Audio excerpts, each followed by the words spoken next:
How do you deal with unreasonable customers?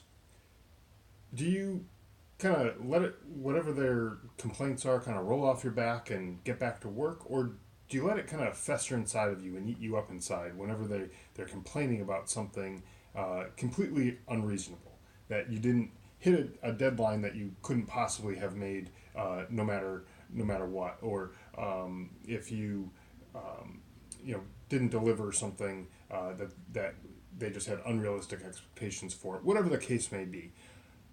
How do you deal with that? Do you have a thick skin about it and kind of just let it roll off your back, or are you letting it eat you up inside? I think most of us would say we'd like to just get back to work and kind of just forget about whatever that is and move on. But if we're being honest, it feels good to complain, doesn't it?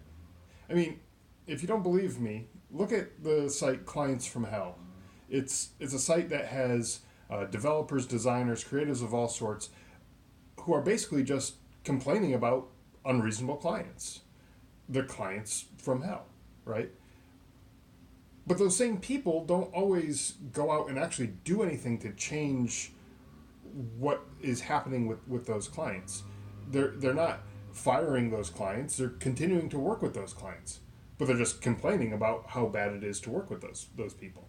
They're not they're not moving on to different projects and focusing their attention on something more productive, on actually growing their business or whatever.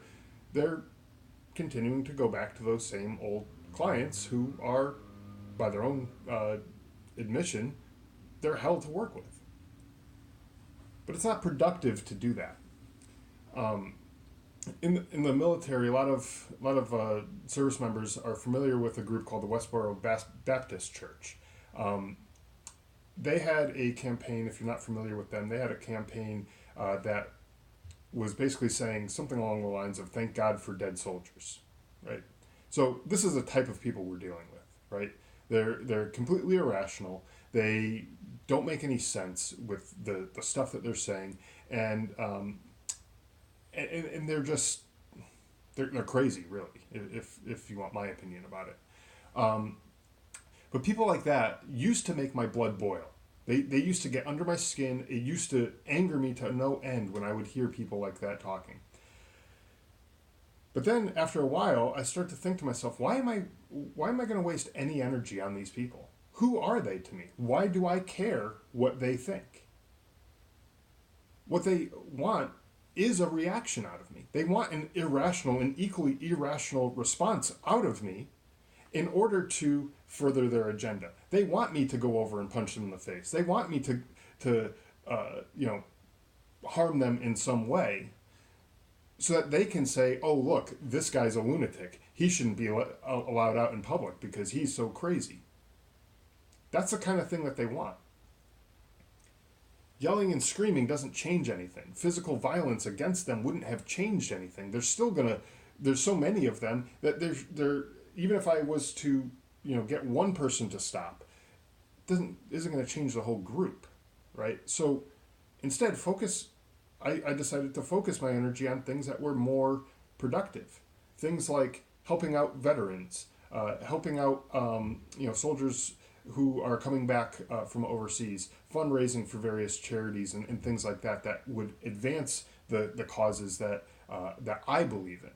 So I wasn't about to allow somebody else to dictate what my priorities were going to be by their actions. I wasn't going to put it at risk my own freedoms and my own ability to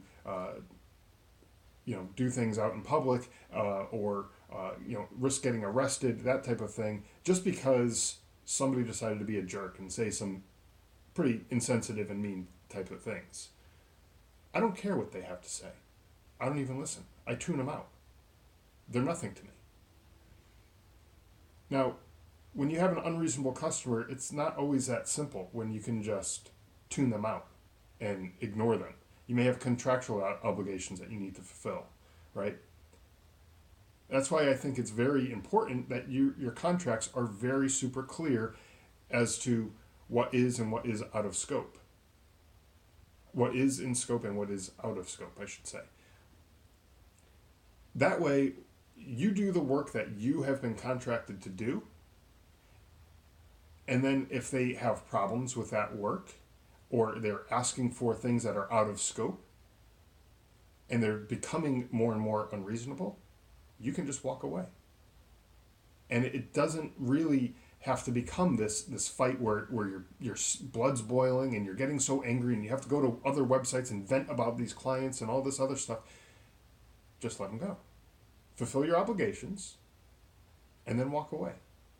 If someone is being unreasonable, you don't have to work with them. There are other customers out there. There's other clients. There's other work to be found. That one person is not going to be the saving grace to your business. And if it is, if that person is the saving grace to your business, then you might have to rethink your business.